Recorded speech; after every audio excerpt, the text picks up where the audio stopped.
উত্তরায় বিএনএ সেন্টারের সামনে নবাব হাবিবুল্লাহ মডেল স্কুল অ্যান্ড কলেজের শিক্ষার্থীরা নিরাপদ সড়ক চাই আন্দোলনে সড়ক অবরোধ করেছেন।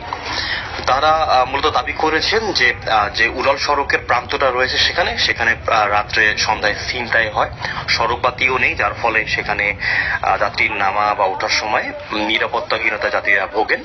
পাশাপাশি সেখানে যানজট লেগে যায় এবং ট্রাফিক চলাচলের ক্ষেত্রে তারা লেনের নিয়মটা মানছেন না, যার ফলে স্টুডেন্ট থেকে শুরু করে সব ধরনের যাত্রীরা অনেক কষ্ট ভোগ করতেছেন।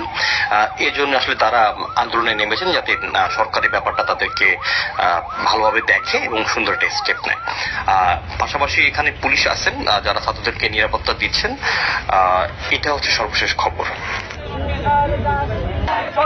সড়ক চাই, 18 হাতিয়ার